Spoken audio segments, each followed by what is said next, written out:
Benvenuti nello spazio Regione del Veneto, Veneto Film Commission. Sono Jacopo Cressa, il direttore della Veneto Film Commission. Prima di passare la parola a Ruggero Eugeni, che modererà questo panel curato dalla Consulta Universitaria di Cinema, vi ringrazio per essere qui. Questo è un anno in cui stiamo lavorando, programmando tante attività sulla formazione, quindi ovviamente la collaborazione con le università per noi della Film Commission è ovviamente molto molto importante. Grazie alla Regione Veneto, alla Veneto Film Commission, grazie in maniera particolare personale a Jacopo Chessa per questa ospitalità di un'iniziativa, direi, congiuntamente voluta dalla Film Commission e dalla Consulta Universitaria di Cinema. L'idea che nasce soprattutto da Giulia Carluccio, che ha trasmesso poi un po' a noi questa passione per questo incontro. L'idea è quella di partire diciamo da uno screening dei corsi di comunicazione presenti in Veneto e in particolare dai 20 anni del DAMS di Padova, recentemente celebrati, per fare una riflessione di carattere più ampio sui DAMS, sulla loro storia, un bilancio della loro attività e, se è possibile, anche delineare qualche linea per il loro futuro, per i prossimi passi che ci aspettano. Dunque, insomma, una riflessione a 360 gradi sui DAMS. Anzitutto devo scusarmi da parte sia di Giulia che di Giacomo Manzoli, che non possono essere presenti per lo sciopero dei treni che li ha bloccati. Però ho parlato a lungo con Giulia e ho sostanzialmente un po' concordato con lei le linee principali delle cose che insomma vorrei dirvi e soprattutto sulle quali vorrei sollecitare i nostri ospiti a parlare. Dunque, prima do un avviso di servizio. Alle 4, qualunque cosa succeda, noi dobbiamo chiudere. Alle 6, alle 8. Alle 18, chiunque stia parlando verrà zittito e trasportato via. Quindi, ecco, questa era l'altra parte, perché c'è un aperitivo a numero chiuso, però penso che ci stiamo, adesso poi dovete chiedere a Chessa, perché è previsto un test di accesso basato sostanzialmente sull'uso dell'etilometro, quindi, e che si svolge all'isola di Edipo, che presso lo spazio della Veneto Film Commission, con inizio alle 18:30? Alle 18. Alle 18? Cioè, alle 18:05, cioè il tempo di trasferirsi. Va bene. Quindi avete queste ore per ripulirvi da eventuali eccessi alcolici. Dunque, diciamo, i DAMS hanno accompagnato, ecco, la vita di molti di noi, qualche volta, molto spesso anche la carriera di molti docenti. E il DAMS, quando è nato come un esperimento di estremo interesse che voleva rinnovare i quadri e un po' lo spirito dell'università dell'epoca, di 50 anni fa a Bologna.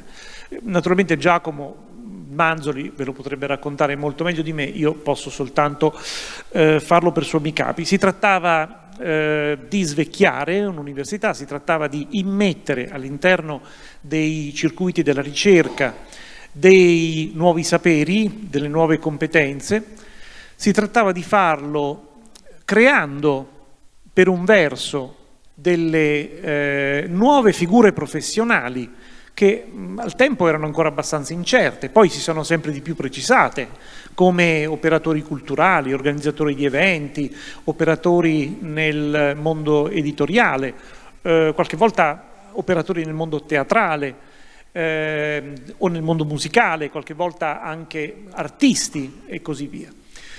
ma dall'altra parte si trattava anche di salvaguardare un nuovo stile del fare ricerca, un nuovo stile del fare ricerca che abbinasse alla serietà della ricerca accademica l'interesse per tutti quei temi della cultura pop, oggi diremo pop, che una lunga tradizione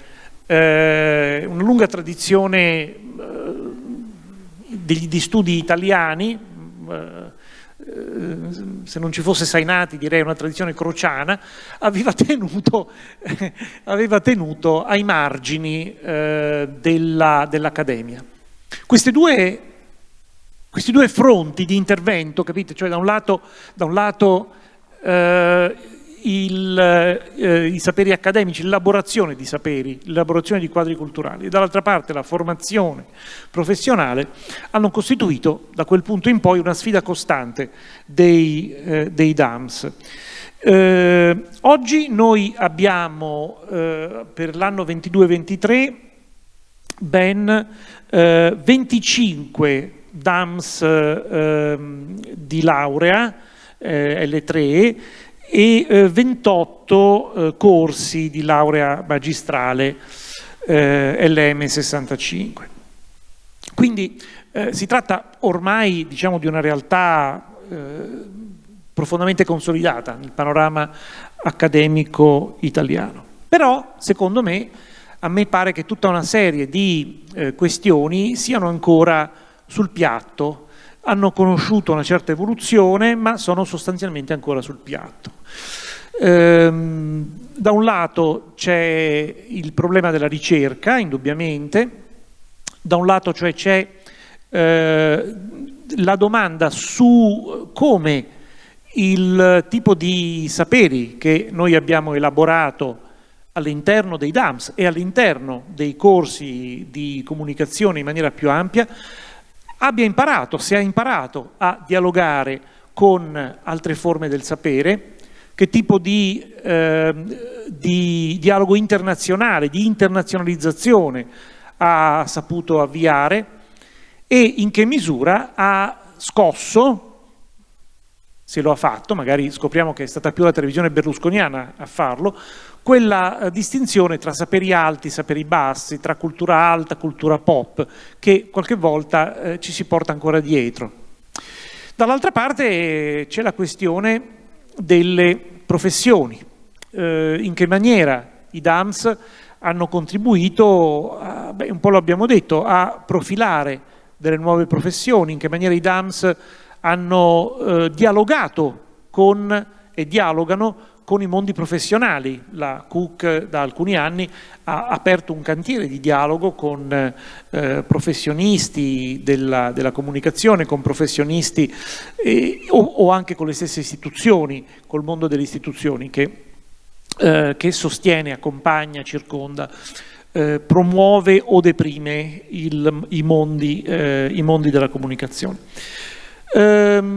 Ancora, la sfida digitale, come i DAMS hanno accolto la sfida digitale, come oggi accolgono le nuove sfide rappresentate dalle tecnologie dei dispositivi, sia hardware che software. Prima parlavamo con Carmelo del metaverso. E ancora come i DAMS hanno saputo, se lo hanno saputo fare, a mio avviso potevano fare di più, creare delle reti tra di loro, creare delle iniziative tra di loro, per esempio creare dei festival di cinema, E infine un'altra domanda che a mio avviso è una domanda centrale: in che maniera, diciamo così, quel pacchetto originario di discipline, DAMS, discipline dell'arte, della musica, dello spettacolo, si sono aperte o si sono innestate su altre discipline. Per esempio in questo momento molti DAMS sono dedicati completamente alla moda, quindi, o al design, i temi della tecnologia di cui parlavo prima, quindi l'apertura anche a dei saperi, diciamo così, digitali, numerici, algoritmici, è un tema importante, un tema interessante. Sarebbe interessante capire se ci sono dei DAMS, io non ne conosco, ma che decidono o hanno deciso di concentrarsi su una competenza appunto sulle nuove tecnologie e sui loro impieghi nei vari campi artistici. Ecco, a me pare che, e qui concludo e poi su queste questioni comincio a presentarvi i nostri ospiti, diciamo sia quelli volontari sia quelli involontari, come nei mostri prenderemo una vecchietta e prima di buttarla in piscina la costringeremo a parlare. Dicevo, il problema è in un certo senso, per riassumere tutto quello che ho detto, in che modo il lavoro che noi facciamo all'interno dei DAMS ha contribuito a plasmare l'identità di questo paese. Noi viviamo in un paese in cui gli elementi spettacolari sono centrali nella costituzione dell'identità. L'abbiamo detto tante volte, era un po' l'idea che stava al centro del lessico del cinema italiano, che insomma ha visto impegnati diversi di noi.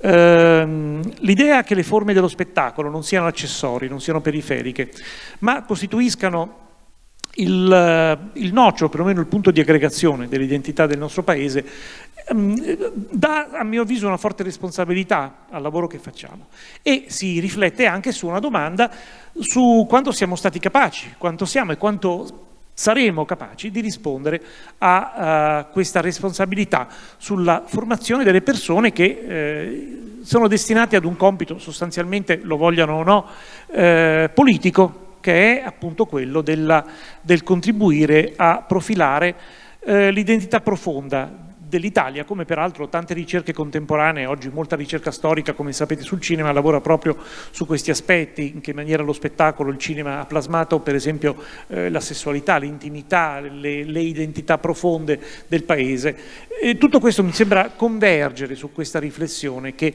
mi piacerebbe che oggi avviassimo. E la avvieremo con, al momento, con tre diciamo, colleghi che intervengono.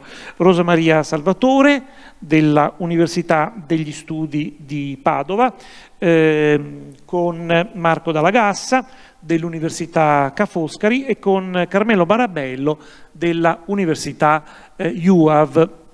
Le università naturalmente che fanno, i centri che fanno poi che lavorano sulla comunicazione in Veneto sono anche altri.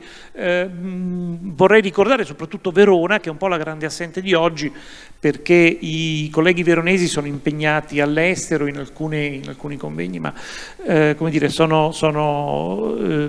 vivono e lottano insieme a noi.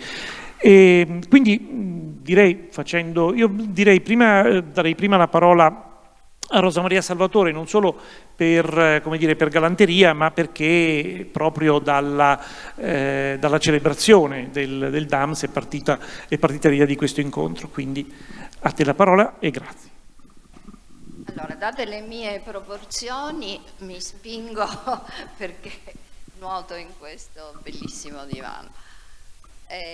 20 anni di DAMS, ricordo vedo molti voi tutti conosciuti di colleghi, molti di voi sanno che il DAMS è stato fondato 20 anni fa da Giampiero Brunetta con la collaborazione di Giorgio Tinazzi.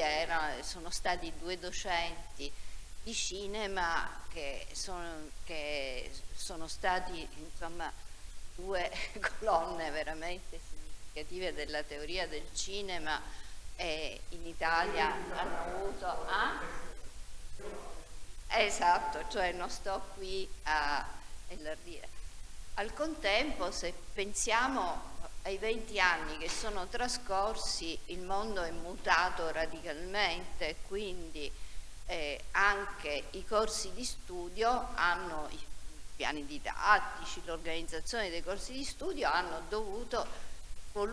desiderato tenere conto proprio di questi mutamenti, che sono quelli anche a cui aveva appena accennato Eugeni, no? Un mondo che è mutato, che è diventato sempre più complesso, in cui sono richieste, come è stato espresso, delle competenze nuove, però mi piace sottolineare che le competenze tecniche non sono sufficienti, secondo me, a acquisire uno sguardo sul mondo che sia uno sguardo consapevole sul mondo, e quindi uno sguardo capace di tradurre nel momento in cui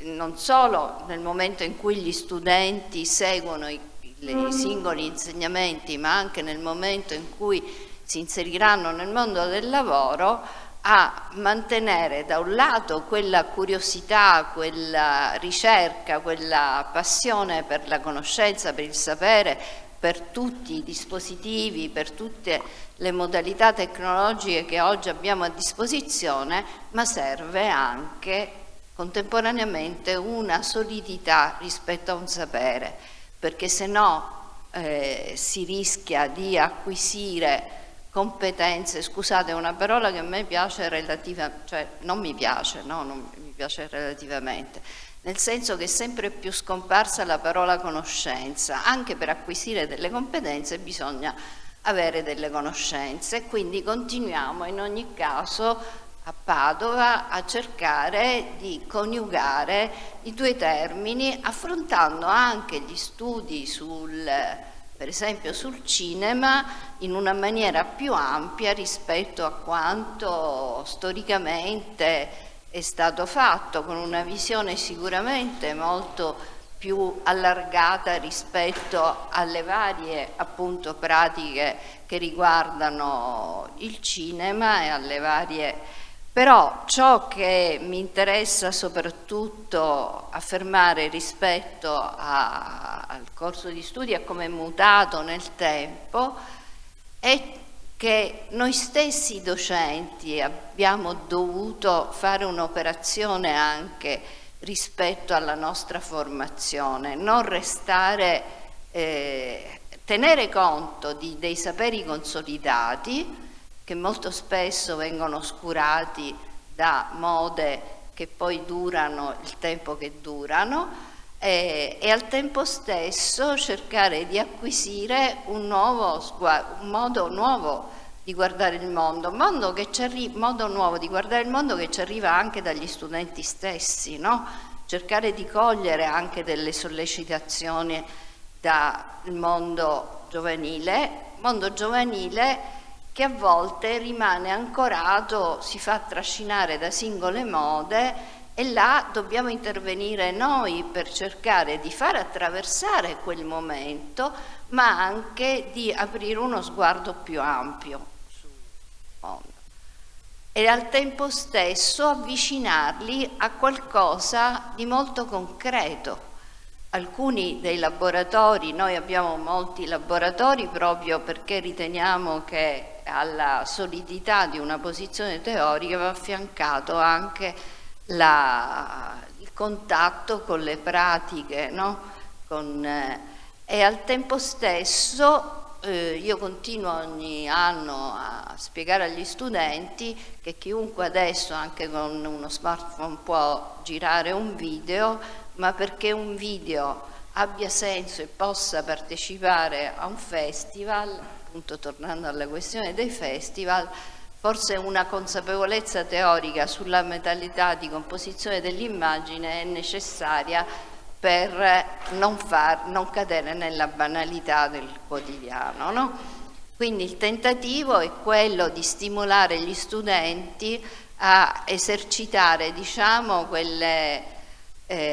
quella capacità di costruzione e di visione del mondo, di un mondo che è continuamente in mutamento. In questi anni noi siamo anche reduci da un periodo particolarmente critico, quasi tutti, eppure questo periodo così critico ci ha messo al lavoro, no? Ci ha messo al lavoro per cercare di trovare delle modalità che in qualche maniera non ripetessero il passato o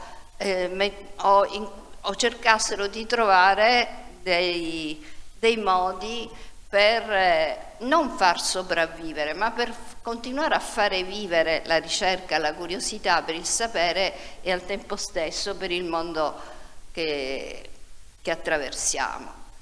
Quindi è là dove nel corso triennale, che comunque ha un numero di studenti sempre più ampio, quindi questi studi accolgono un interesse non indifferente da parte degli studenti, nella laurea magistrale noi abbiamo cercato di lavorare proprio sul concetto di ibridazione fra le varie pratiche artistiche e di cercare delle consonanze fra i vari insegnamenti, dei punti di tensione fra i vari insegnamenti, e là dove prima parlavo della non riduzione esclusivamente alla questione delle competenze, faccio un esempio banalissimo. Per esempio in un insegnamento come quello sui videogiochi, molto spesso nel nostro Ateneo sono tenuti questi insegnamenti da ingegneri che sono brevissimi nella costruzione e elaborazione, però in realtà noi abbiamo ritenuto opportuno di dare l'insegnamento a docenti che provengono dalla nostra formazione, perché ci sia un pensiero, perché non ci sia semplicemente la costruzione, no? di calcoli che definiscono appunto il contesto, ma perché per il riferimento a come hanno anche di questi nuovi insegnamenti, il riferimento alle altre espressioni artistiche sia fondamentale, e questo riferimento sicuramente non può essere delegato semplicemente a un tecnicismo. Quindi in qualche maniera si sta cercando anche noi di essere in un maggiore rapporto, anche noi personale docente, in un maggiore rapporto con i mutamenti che sono avvenuti. Riusciremo a entrare sempre di più in contatto con un mondo in cambiamento, in continuo mutamento, riusciremo a formare delle persone in grado di saper ascoltare ciò che avviene. In realtà prima si parlava di una serie, cioè tu facevi un collegamento fra una cultura pop e un modo di fare ricerca, no? Che si svincolasse da modelli precostituiti. Mentre tu parlavi io ho associato una conversazione estremamente anche banale con una studentessa che dopo il triennio si è iscritta a un altro corso di laurea magistrale, storia dell'arte, e che continuava a frequentare i corsi della magistrale di spettacolo perché diceva: ma io quando ero al DAMS vivevo una situazione completamente diversa, non perché al DAMS scusate l'espressione volgare, si cazzeggia, si fa qualcosa che non dovrebbe, che appartiene appunto al mondo pop, ma perché c'è un clima di interesse, di cultura, di attenzione appunto a ciò che accade, molto diverso dall'imbalsamazione che a volte avviene in altri corsi di laurea.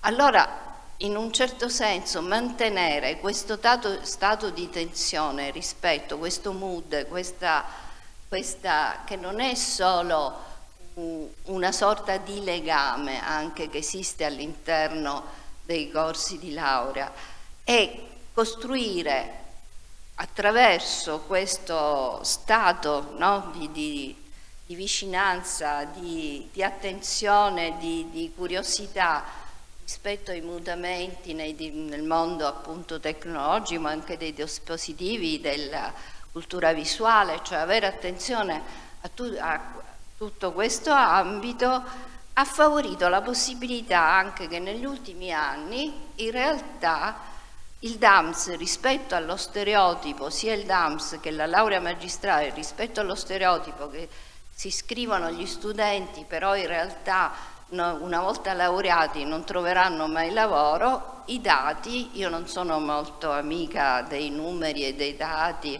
i dati che l'università stessa produce ci dicono altro, ci dicono che in realtà molte delle persone che si laureano riescono nell'arco dei 3 anni a trovare un lavoro che abbia un senso rispetto al percorso da cui provengono, non qualsiasi lavoro, ma un lavoro che sia legato al percorso di studi che hanno sostenuto, contrariamente a quanto appunto la leggenda prevede.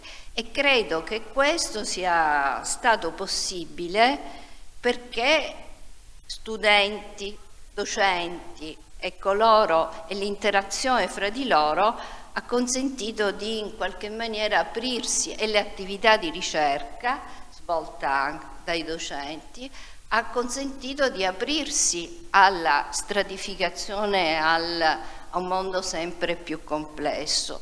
Questo ha favorito la possibilità appunto di mutare le condizioni di partenza che erano dal punto di vista teorico molto salde, solide, però al tempo stesso l'inserimento nel mondo del lavoro era molto più difficile rispetto a prima. Quindi rispetto a questo c'è un bilancio sicuramente positivo.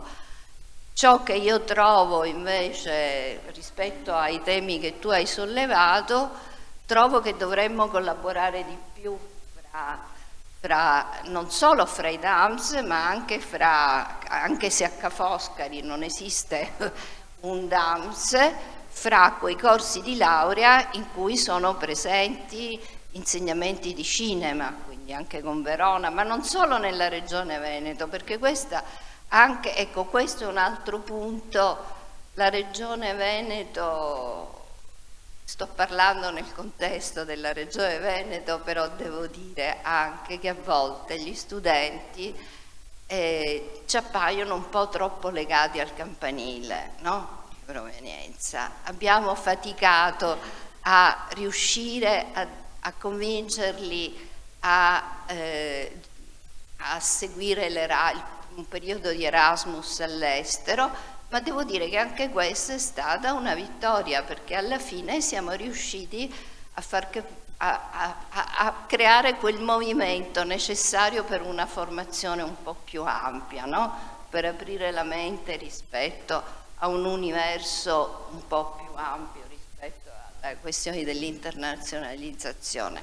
Se magari anche noi docenti fossimo meno occupati a fare il lavoro amministrativo burocratico, magari potremmo anche noi cominciare ad attraversare il mondo con maggiore anche forza, passione.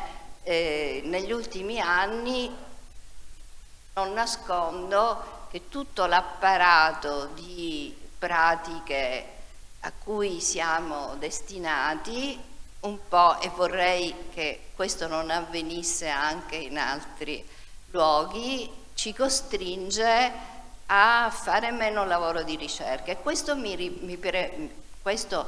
mi preoccupa rispetto a ciò che noi possiamo riuscire a trasmettere. Ma qui la Regione Veneto non c'entra niente, la Regione Veneto non c'entra niente, no, qui c'entra il Ministero. Non c'entra niente, però gli studenti che tendono a restare... Beh, anche i bresciani, se vuoi, anche il DAMS di Brescia. Non è solo... Allora forse io, provenendo da una isola da cui mi sono allontanata, pur conservandola dentro di me, sono più disponibile. Ma lascio la parola, non occupo più tempo. No, grazie. Colgo a me, dunque, due aspetti vorrei riprendere perché mi sembrano importanti. Il primo, tu hai detto una cosa molto importante, cioè la nostra responsabilità non è quella di dare, è quella di insegnare a guardare il mondo. Insegnare a guardare il mondo è una cosa molto complessa, però secondo me hai dato anche poi una via, cioè non dobbiamo preoccuparci, sì, le tecnologie eccetera, quello che è importante è il modo in cui si trasmettono i saperi, e tu hai adombrato un modello che a me piace molto, che è quello dell'università bottega, che in qualche modo recupera il modello della formazione da bottega, in cui diciamo così i saperi passano, siano essi saperi più teorici, siano essi saperi più pratici. Certo, questo ci obbliga a misurare continuamente, no, i nostri saperi accademici con le sensibilità, diciamo così, i quadri mentali dei ragazzi con cui abbiamo a che fare. Non possiamo andare lì con la nostra lezione già scritta, no? E farla. Bisogna fare bottega. Va bene, vai. Rispetto a questo c'è stato il tentativo di trasformare l'università a seguito sicuramente di tutto il problema reale della pandemia in qualcosa d'altro, cioè di una sorta di pacchetto in cui tu potevi inserire delle lezioni preparate ad hoc senza che dall'università stessa si cogliesse che un'operazione del genere richiede anche una riflessione sulle forme con cui questo può avvenire, no? E le competenze e la conoscenza, più che competenza, appunto sulle forme, ci ha aiutato a non cadere in questo tranello. Certo, e comunque è vero che i nostri laboratori hanno risentito del lockdown, eccetera. Carmelo, vuoi prendere tu la parola? Magari forse partendo proprio da questo stimolo, cioè in che maniera la condizione pandemica ha danneggiato il modello di università che noi abbiamo in mente, o magari lo ha incoraggiato, questo dipende. E in che modo i DAMS sono stati costretti e sono in questo momento costretti a ripensare la loro identità a partire dalla ripresa di un modello di università che almeno in parte sarà di nuovo in presenza. Ti do il mio, guarda, ti do il mio. Tieni. Ma ti riparto anche da questo, però due cose vorrei dire prima e poi mi riallaccio. Credo che ci sia una questione interessante, che è quella che i DAMS pensavano a degli operatori culturali. In realtà credo che la strategia oggi, o la tattica, o la necessità, la domanda, qui il problema è ragionare sulla domanda che viene dal mondo, e non tanto sull'offerta. L'università deve essere capace di leggere e addirittura anticipare ciò che verrà, non soltanto limitarsi a ragionare sulla sua struttura di organizzazione, di offerta e così via. E quindi interrogarsi su questo significa interrogarsi sui modi delle trasmissioni, sulle forme, eccetera. Partiamo da un dato. C'è il digitale come grande scena. Qui ci sollecitavi anche nella tua introduzione. E il digitale che cos'è però? È soprattutto una forma di appropriazione da parte degli studenti dei materiali, dei film. Cioè in qualche modo sostanzialmente c'è una figura che emerge sempre di più all'interno delle pratiche di studio, chi in qualche modo sa produrre contenuti, chi è capace di lavorare i linguaggi contemporanei e produce contenuti. E la produzione di contenuti è un po' diversa dal vecchio modello del DAMS, no? L'operatore culturale, l'organizzatore. Qui entriamo in una fase abbastanza agile e diversa, che non c'era, anche perché il digitale è un momento di grande enhancement, di grande velocizzazione e radicalizzazione di questi processi. Questo è il primo dato, secondo me, che emerge, su cui una riflessione più generale va fatta. La domanda di contenuti, la domanda che può essere la domanda di contenuti per forme brevi, può essere TikTok, può essere Instagram, può essere il metaverso a venire, può essere il film, può essere il documentario, il reportage, il lavoro di servizio e di assistenza nel sistema delle arti attraverso delle documentazione creativa piuttosto che qualcos'altro. Insomma, c'è una questione su cui effettivamente il sistema di conoscenza che i DAMS hanno in qualche modo processato in questi anni deve riragionare e deve interrogandosi proprio sui linguaggi. Questo è il primo punto su cui volevo intervenire. Che la pandemia abbia in qualche modo accelerato o indebolito un modo di essere dell'università è abbastanza evidente per certi versi, no? Hai trasformato in una specie di immenso, non Agorà, che sarebbe già stata una cosa grande, ma insomma in un sistema di trasmissione telematica a distanza, tutto un regime di formazione che sostanzialmente è quella che noi conosciamo: stai in una cattedra, o stai in un laboratorio, insegni in un certo modo e così via.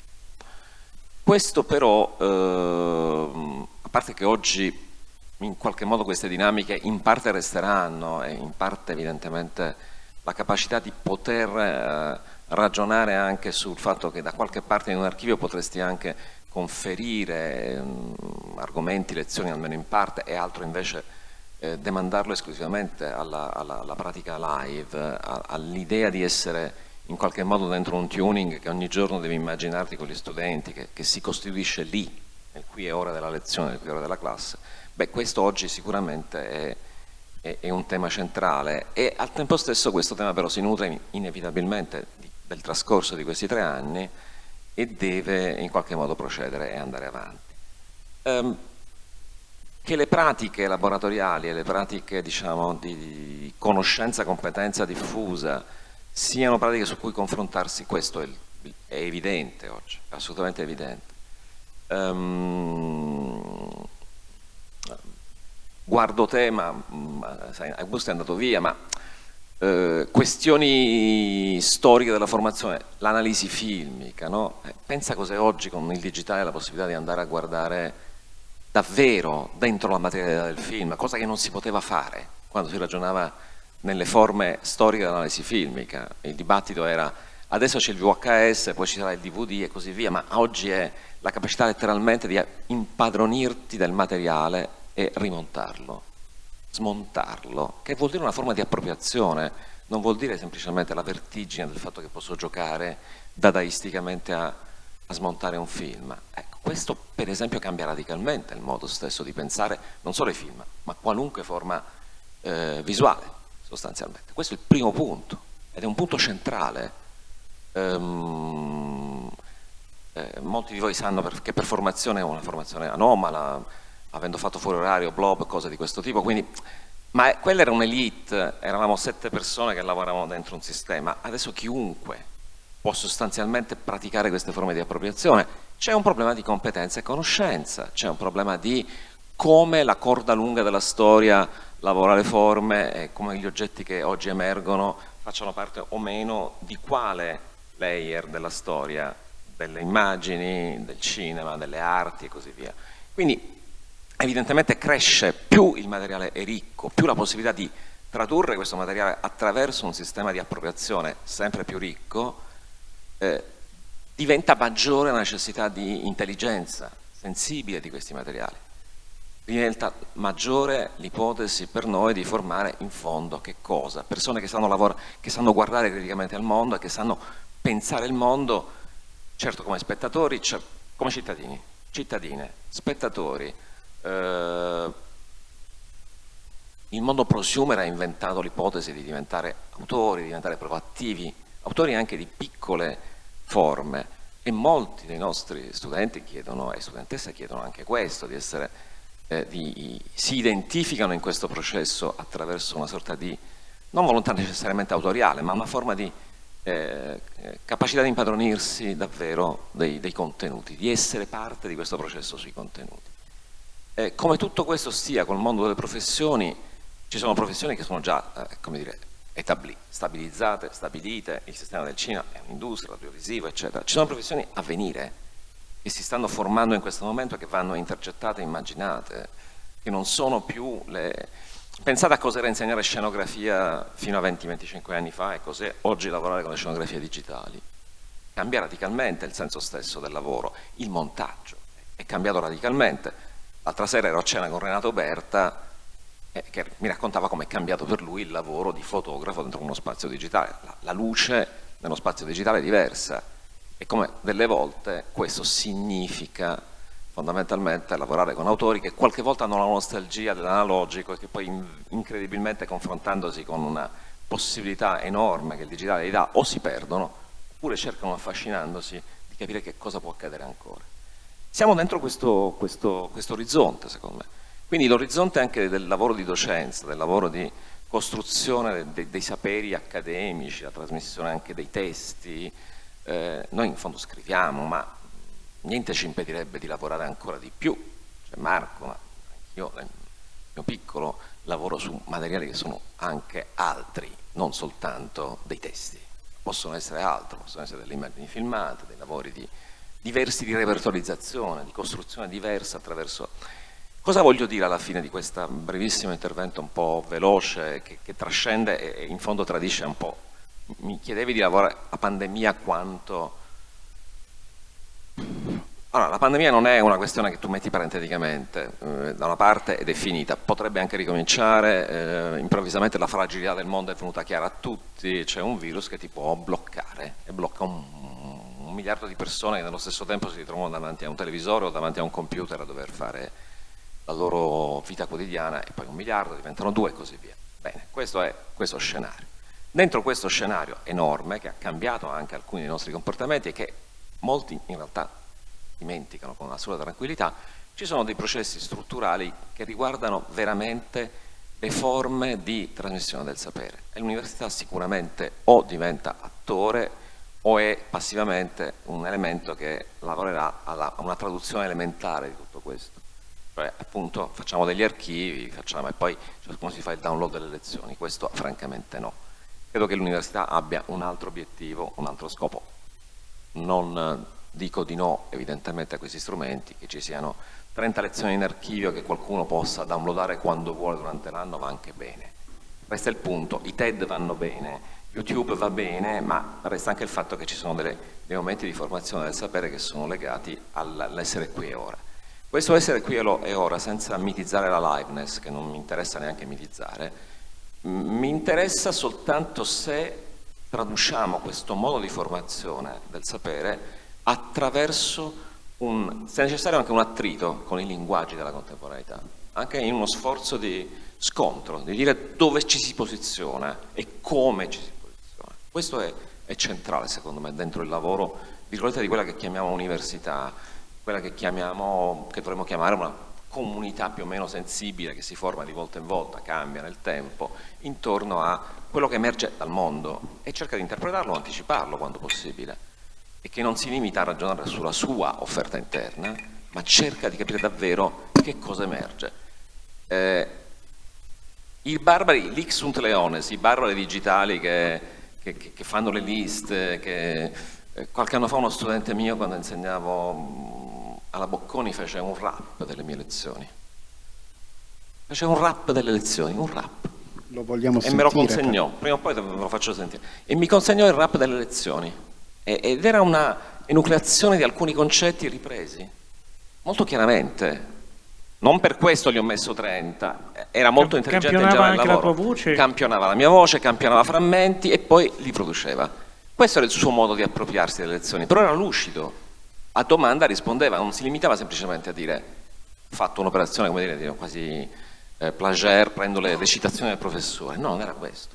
Era un modo di appropriarsi. Allora, non mi spaventa questa la potenza di questa barbarie mi interessa molto, di questo modo di procedere, di questo modo molto diverso di procedere, di persone che hanno adesso 20 anni e che quando gli parli del 2001 le Twin Towers oscillano in un passato non chiaro, perché magari hanno studiato il Risorgimento a scuola, attenzione. Quindi abbiamo un problema che il contemporaneo recente o la storia recente è totalmente invisibile agli occhi di tanti, quindi abbiamo anche un problema di costruire probabilmente noi stessi e ricostruire noi stessi rispetto a queste esigenze. Questo è il punto di fondo. Credo che un po' sia questo il senso oggi di discutere davvero cosa devono essere i DAMS o noi per esempio che insegniamo dentro facoltà di design piuttosto che facoltà di arti eccetera. Ci siamo anche disseminati altrove. C'è stato un processo enorme di disseminazione delle discipline di cinema dentro il sistema universitario. Questa disseminazione è anche produttiva. Come stia con le professioni, bisogna un po' capire, volta per vocazioni non solo territoriali ma più generali, capire dove vanno le professioni. Perché tu non formi direttamente un professionista, formi qualcuno che deve aver chiaro, come dire, ripartiamo da un fatto, a un certo punto delle nostre varie vite ci è stato detto che c'era anche il problema del learning by doing, che certe cose sono bottega, bisogna farle imparare, però attenzione, bisogna imparare a imparare, non solo imparare, perché a un certo punto il programma ti supererà, perché a questo punto non si monta più in Avid, si monta in un altro, e così via, perché l'algoritmo sarà un cos'altro. Allora tu non puoi limitare a risolvere l'università dentro soltanto il claim, learning by doing, la bottega, ma devi pensare a che cosa è davvero questa specie di piazza bottega dove tutto può arrivare, ma dove tutto deve essere continuamente ricodificato per capire davvero che cosa trasmettiamo, non dall'alto verso il basso o semplicemente in orizzontale, no, nei modi possibili delle trasmissioni del sapere, come si trasmette ciò che in qualche modo viene dal mondo come domanda davvero. La domanda di immagini di movimento è una domanda enorme, mai nella storia dell'umanità la storia dell'umanità ha vissuto immagini di movimento come oggi, mai nella storia dell'umanità c'è stata una storia in cui tutti possono produrre immagini in movimento ed essere anche essi stessi il prodotto di immagini in movimento. Guardate l'evoluzione di Instagram, che adesso dove tutti possono andare a montare, e anche Facebook dovrebbe andare su questa linea. Ecco, capiamo quindi che in questo sistema di flusso noi dobbiamo essere dei nodi, piccoli, grandi, e delle volte per essere un nodo efficace devi costruire il network, se non sei praticamente un piccolissimo punto, non un nodo, diventi un punto. Allora devi diventare nodo. Per diventare nodo bisogna fare un lavoro di intelligenza collettiva, perché non è soltanto un lavoro di intelligenza individuale quello che ti fa stare al mondo, e anche nell'accademia, mettiamola con la A minuscola, e anche università con la U minuscola, senza necessariamente poter far diventare queste istituzioni che vanno comunque difese, qualcosa di, come dire, essenziale. Sono forme di organizzazione storiche che l'Europa ha inventato, su cui quando poi andiamo in un dipartimento o andiamo al momento stesso in classe bisogna un attimo riflettere su che cosa oggi vuol dire davvero fare questo lavoro di, virgolette, nodo, trasmissione, costruzione di un sapere, orizzontalità, verticalità, tutte metafore, tutte immagini, ma che poi alla fine si devono concretizzare in una domanda semplice: che cosa viene dal mondo? Che cosa mi domanda il mondo? E io come provo con gli studenti a rispondere a questo, o a anticiparle per inventarne di nuove. Finito. Grazie di aver evitato i termini hub e spoke, di aver usato il termine nodo. No, secondo me tu hai risposto a una domanda importante anche che avevo posto, cioè come i nostri saperi hanno contribuito a rimuovere. Uno degli elementi è che pian piano è nata l'idea, grazie io penso ai nostri interessi, che, lo dico in semiotichese, le sostanze dell'espressione incidono sulle sostanze del contenuto, cioè gli strumenti che si usano cambiano i modi di vedere il mondo, di segmentarlo, tanto che anche i nostri amici semiologi, adesso guardo Francesco perché è il più semiotico tra tutti voi, però è risultato negativo la semiotica da poco. Anche i nostri semiotici visuali, no? Adesso lavorano molto sui dispositivi, sui formati, eccetera. E quindi grazie. Io vorrei rompere un momento questo rituale e siccome come fa Carlo Conti, vedo nel pubblico Anita Trivelli, volevo chiederle il punto di vista invece di chi, oltre a lavorare nell'università, si trova anche a lavorare cioè a partecipare ai lavori di un ente istituzionale come il Consiglio Superiore del Cinema e dell'Audiovisivo. E quindi come, diciamo, da docente Cook che lavora nei DAMS, poi si trova anche a confrontarsi con le istituzioni. Una cosa breve. Brevissima, perché apri una piaga, quindi francamente, insomma, si tratta di innanzitutto non lavoro in un DAMS, come forse sai, ma sapete tutti, io lavoro in un dipartimento di lingue, letterature e culture moderne, e anche quella è un'avventura che necessita un continuo aggiustamento creativo che dura ormai da quasi 30 anni.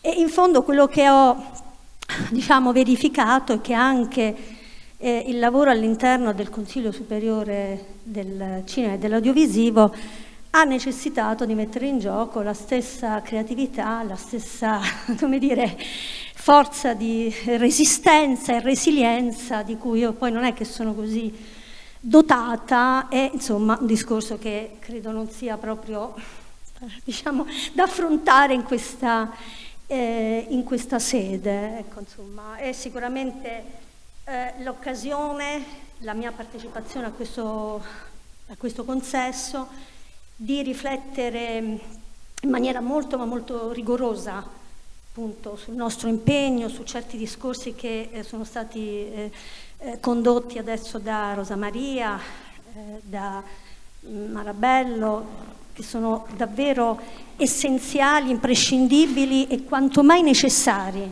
nella contemporaneità. Grazie.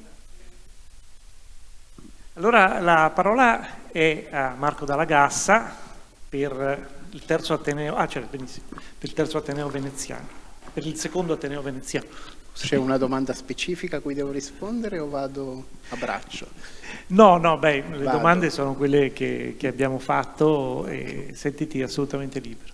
No, nel senso che molti punti sono delle cose che avrei voluto dire, sono in effetti stati toccati inevitabilmente da Rosa Maria e Carmelo. Forse nell'agenda di questi discorsi si possono aggiungere qualche altro dettaglio che partono un po' dall'esperienza di Ca' Foscari, ma non sono per forza esperienza di Ca' Foscari. Allora, quando parlavate voi mi sono venute in mente alcune cose. Allora, intanto che accanto alla parola del fare, della pratica, io aggiungerei anche la parola della partecipazione, nel senso che nella dinamica della disseminazione faccio una premessa: a Ca' Foscari, come ha detto Rosa Maria, non ci sono dei DAMS e quindi le materie cinematografiche sono un po' sparse a macchia di leopardo nei vari corsi di studio, anche nei vari dipartimenti, perché non insegna cinema soltanto chi è dentro la consulta universitaria di cinema, ma ci sono anche colleghi che magari arrivano dalle lingue straniere o dall'economia. Noi abbiamo una tradizione molto forte come Ca' Foscari, sia appunto nelle lingue straniere, in modo particolare quelle asiatiche, ma non solo, ma che anche nell'ambito, diciamo, dell'economia. Quindi alcuni singoli docenti poi naturalmente nei loro interessi utilizzano il cinema, le immagini, gli audiovisivi all'interno di percorsi che sono sia di ricerca che anche di didattica.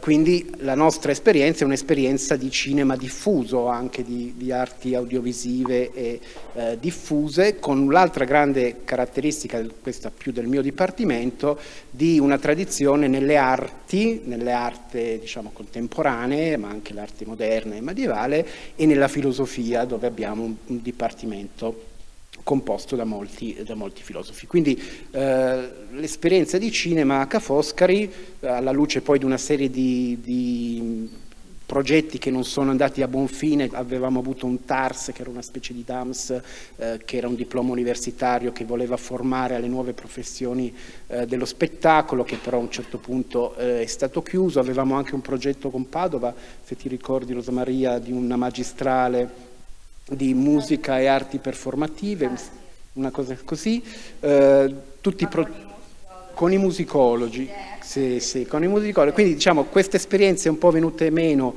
negli anni 2000, di fatto poi negli ultimi 10 anni, così contati male, diciamo le materie cinematografiche si sono un po' diluite, diffuse, e talvolta riemergono e talvolta restano un po' sullo sfondo. Quindi quello che su cui noi lavoriamo spesso, e per questo io aggiungo la parola partecipare, è legata anche, diciamo, a un ambito performativo della nostra università particolarmente spiccato, che ci spinge a organizzare festival. Per esempio, tu parlavi di un festival, noi a Ca' Foscari abbiamo un festival di cortometraggi, master, programmazioni. C'è un teatro che adesso con Miriam stiamo piano piano trasformando anche in uno spazio di visioni e di programmazione audiovisiva.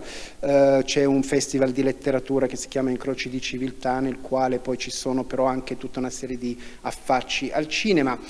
In tutte queste esperienze quello che emerge come filo conduttore, filo rosso di tutte queste esperienze, secondo me, è la richiesta di partecipazione da parte degli studenti, che è una leva fortissima, che ovviamente non c'è solo non c'è solo a Venezia, non c'è solo a Ca' Foscari, lo IU è fatto poi anche di mostre. Francesco Zucconi mi ha portato una sua mostra che ha fatto con un laboratorio molto molto bella, quindi c'è questa dimensione. Quindi questo è uno degli elementi, delle parole chiave che aggiungerei. L'altra parola chiave che aggiungerei al nostro discorso, sempre molto rapidamente, poi nel caso ne riparliamo, è la questione legata alle specificità del territorio. Sembra una roba brutta, però di fatto noi spesso reagiamo a quello che ci è attorno, no? Rosa Maria parlava un po' in maniera mezzo polemica di quello che è la Regione Veneto. La Regione Veneto è una cultura, c'è una fortissima cultura a cui noi dobbiamo in qualche misura rispondere, una cultura del fare, una cultura produttiva, una cultura forse meno legata a una progettualità lunga, però che comunque ha portato a tutta una serie di risultati. Ma poi ci sono anche singole specificità. Venezia da questo punto di vista è forse una città extraterritoriale, nel senso che è attraversata da migliaia di proposte culturali. C'è la Biennale che ha una forza, Biennale Cinema, ma la Biennale di tutte le altre arti, che ha una forza attrattiva pazzesca. E noi...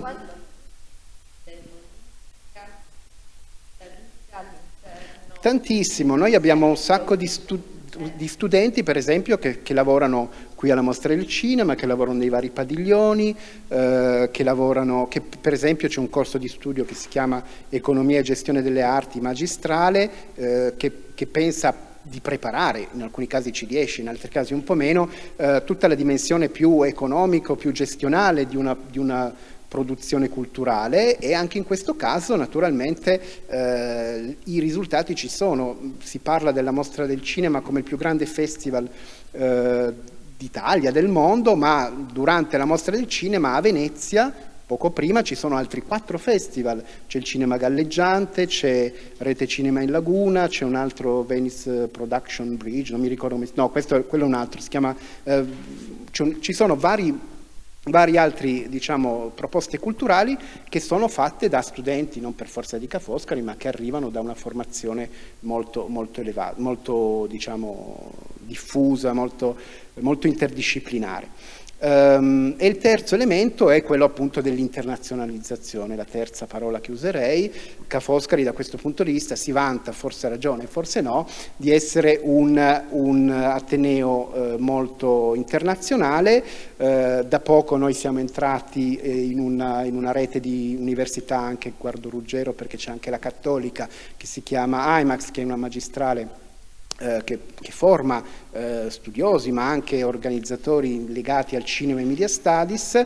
Abbiamo Marie Curie, abbiamo IRC, cioè ci sono tutta una serie di progetti che in alcuni casi funzionano, in altri casi che non funzionano, che ci consentono di ampliare il raggio di possibilità, sia nostra come studiosi, quindi come ricercatori, ma soprattutto per gli studenti, che mi sembra la cosa più importante. Quindi alle vostre interventi che condivido aggiungerei, diciamo, questi altri 3 elementi che mi sembrano sfidanti per il futuro di Ca' Foscari, ma credo dell'università. Ti ringrazio molto, Marco, perché hai messo in rilievo con questi termini l'importanza del rapporto con i territori, perché i nostri DAMS, certo, noi poi abbiamo l'esigenza anche di collegarci in rete, e su questo la Consulta qualcosa ha fatto e penso che dovrà fare ancora molto, però è anche vero che noi, cioè, nel mio spirito, la missione di un'università è servire il territorio, cioè nel senso che, al di là della terza missione, l'importanza del rapporto col territorio, certo, può diventare una gabbia nel momento in cui scattano, però il radicamento, la sinergia con le risorse territoriali è molto importante. Grazie. Però se viene poi protocollata come terza, cioè sì. la cosa... Tu hai paura che venga poi etichettata. Ma a parte sì, le... sempre di più, certo, non da parte dei DAMS, Sì. parlo completamente, che in qualche maniera apparentemente vorrebbe aprire, no, degli orizzonti in cui si crea un legame maggiore tra sapere e territorio, e che in realtà invece chiude, secondo me, perché inserisce controlli ben definiti che servono anche, servono anche in qualche maniera rispetto sia a noi docenti, a dimostrare, no? Sì, alla messa in scena continua a cui siamo tenuti.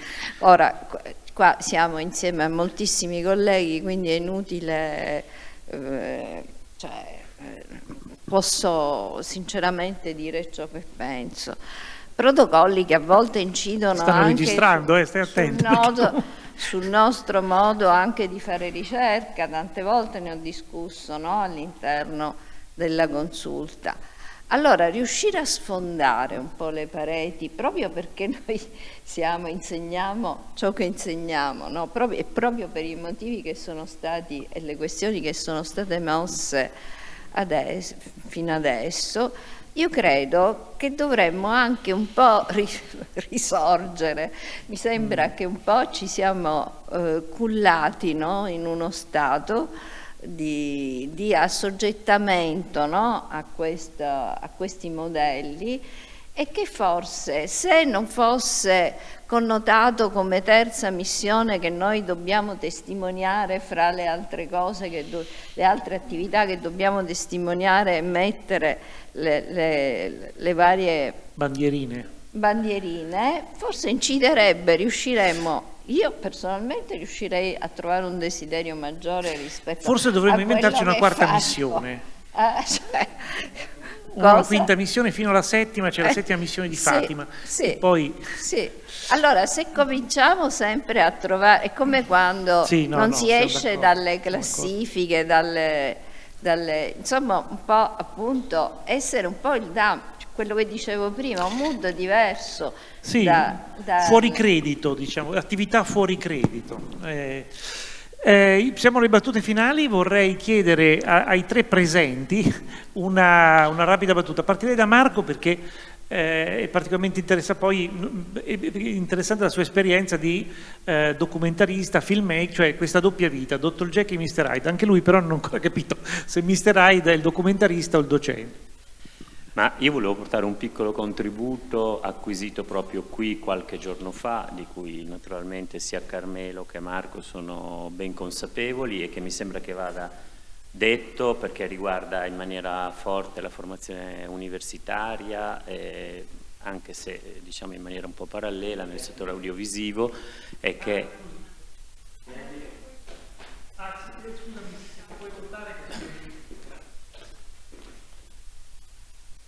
e che riguarda ancora una volta la specificità veneziana. È stata individuata Venezia come polo di nascita di un ulteriore centro legato al centro sperimentale di cinematografia, non so se ne sei al corrente, e nascerà appunto nell'isola di San Servolo la sede legata alla realtà virtuale. Mi sembra una cosa molto importante che arricchisce non solo il sistema veneto, ma il sistema appunto dell'insegnamento a livello nazionale, e che riguarda proprio la messa in opera di un futuro possibile, no? Su cui fra l'altro Carmelo ha una grande responsabilità, essendo anche proprio un po' il padrone di casa della Venice International University, quindi di San Servolo, per cui la didattica di questo nuovo polo è tutta da definire. Penso che, non so se tutti noi, alcuni di noi saranno chiamati anche a riflettere su questo. Ci metterà in crisi ancora una volta perché di sicuro serviranno competenze di altro tipo, non tutti le abbiamo, e quindi ecco, mi sembra importante condividere questa informazione. Poi per il resto la tua domanda, ma vorrei anche lasciare subito il microfono alle nostre colleghe che sono qui, riguarda il fatto che sì, io penso che all'interno di una didattica dove la ricerca e i processi creativi sono a braccetto, si possono trovare degli orizzonti molto virtuosi. Le mie esperienze all'estero vanno sempre più in questa direzione, il fatto che dei laboratori collaborino con chi offre dei corsi teorici, mi ricollego a quello che diceva Rosa Maria Salvatore, sono d'accordissimo. Io sento sempre una petitesse rispetto alla nostra forza laboratoriale. Mi sembra che spesso ci siano molti inghippi burocratici per far sì che gli studenti, che devono avere una importante preparazione teorica, possano poi godere anche di esperienze laboratoriali effettive, quelle che in altri settori, la chimica, la fisica, eccetera, eccetera, delle materie dure, hanno quotidianamente. Da noi resta un po' una chimera questa cosa. A volte vengono chiamati dei professionisti, dei registi, degli sceneggiatori, a fare dei microcorsi che però sono un po' delle spolveratine. Io sarei per un'integrazione molto maggiore di questo, ma in una maniera veramente sperimentale, veramente laboratoriale, che possa andare al di là appunto di una concezione universitaria ancora molto legato ad una teoria un po' classica, un po' classicista, direi, no? Quindi questo è un po'... Sì, non mi metto a parlare del modello canadese, però diciamo che ecco, questo secondo me è un punto di riflessione molto molto importante. Nei DAMS, tu usi molto la parola DAMS, la parola comunicazione, noi siamo fuori da comunicazione, fuori da DAMS, siamo allo UAV, siamo vicini dei corsi di arti visive, di moda, di teatro, e i nostri insegnamenti quindi godono di questa, diciamo, interartisticità. Ma lascio subito la parola a Miriam o a Giulia. Mi permetto di fare quasi... perché sono le 6 meno un minuto. Sì, infatti, sono le 6 meno un minuto, quindi io non so quanto... Ok? No, posso solo dirmi molto d'accordo con le varie cose che sono emerse, che richiedono tutte moltissimo tempo, in realtà per essere prese e cucite insieme. Forse la cosa che mi viene in mente è che proprio per cucirle insieme sarebbe interessante anche capire dove questa specificità del come si fanno le cose, che è la specificità delle humanities, qual è insieme alla specificità del territorio, insieme a quello che può portare l'internazionalizzazione, ecco, forse l'investimento andrebbe fatto su una maniera per far restare questi elementi una volta che sono cuciti insieme, perché insomma io raggiungo questa area da poco tempo, perché è poco che sono a Venezia, però mi sembra che ci sia moltissimo input, una continua stimolazione, però poi effettivamente quello che a me pare che i nostri studenti soffrano di più è un grosso passaggio senza un investimento che poi resti per loro e che venga pensato per creare degli spazi in cui si possano inserire sul territorio o che dal territorio li possano proiettare in un contesto internazionale. Quindi forse appunto queste belle esperienze a partire da appunto varie school da implementare piuttosto che reti tra le nostre università, che ovviamente tutti caldeggiamo molto, molto caldamente, possono servire a questo, a far circolare appunto non solo le competenze ma anche i saperi che passino attraverso gli studenti. Mi fermo qui, passo a fare. Grazie.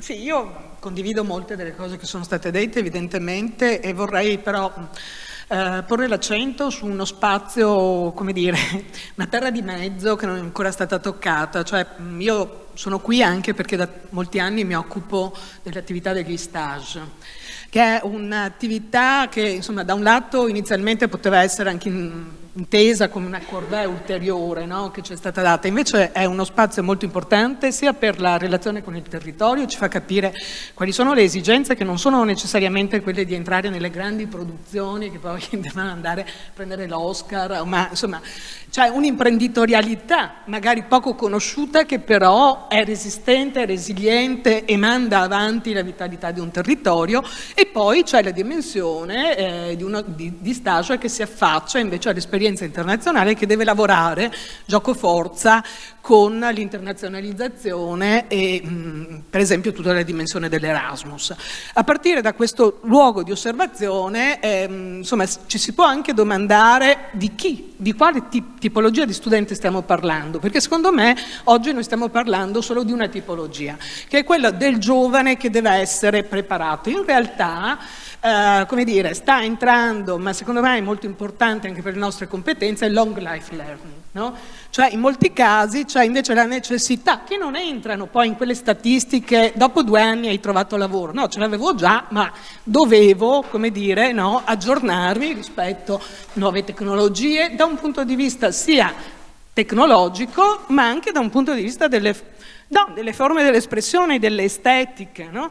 In questo senso questa terra di mezzo, come dicevo prima, che non rientra nella mia attività didattica, ma che ha molto a che fare con il modo di pensare la didattica, ti permette appunto di rimodulare poi l'idea della didattica rispetto alle esigenze concrete. Mi fa piacere per esempio che oggi, oltre a tanti colleghi, oltre a altre persone, ci siano ex studenti dell'Università di Padova che hanno saputo crearsi un'imprenditorialità, che continuano a essere molto presenti nel dialogo con Padova e che in molti casi sono tra quelle, chiamiamole, istituzioni che permettono poi agli attuali studenti di relazionarsi con un'imprenditorialità anche possibile, cioè non solo quella che ci deve portare, insomma, ai grandi nomi. L'altro punto che secondo me negli ultimi anni si è intensificato molto è il fatto di pensare all'università, in questa terra di mezzo, come dicevo, come un luogo di scambio di informazione, perché anche finora abbiamo parlato molto di quello che l'università fa al proprio interno, però ci deve essere anche la capacità di interloquire, per esempio, con attività di formazione che vengono fatte all'esterno, ma che non sono necessariamente in concorrenza con le nostre, ma che vanno a lavorare in maniera sinergica con la formazione che noi diamo. Anche su questo, per esempio, grazie alla Veneto Film Commission, noi abbiamo avuto delle esperienze estremamente positive con feedback di studenti che poi, come dire, hanno manifestato la loro riconoscenza per, nel mio caso, l'Università di Padova, proprio grazie a questa capacità di dialogare, di mettere in sinergia, di mettere in rete. Io penso che su questo ci sia molto da fare. Grazie, chiudiamo. 3 cose e poi chiederei a Jacopo un saluto finale. Primo, io penso che noi abbiamo solo scalfito la punta dell'iceberg, però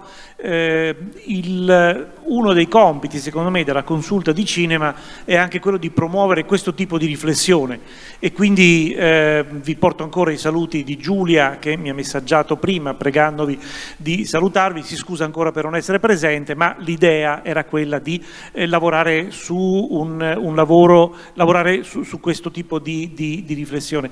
Secondo punto, io lancerei qui un impegno Cook, tanto io me ne vado dalla presidenza, quindi alla prossima presidenza, l'idea di un festival dei DAMS, di un festival nazionale dei prodotti dei DAMS, che sia anche un'occasione di incontro tra i nostri studenti e magari degli ex studenti, che sappiano suggerire appunto delle idee imprenditoriali, dei percorsi di inserimento anche in forme nuove, originali nel mondo del lavoro. Vi congedo con una foto di gruppo dei relatori e scusandomi per questo congedo davvero rapido, perché c'è il passaggio della delegazione del film Chiara e purtroppo dovremo lasciare questo spazio, ma venite a fare una foto. Grazie a voi, grazie di essere stati qui.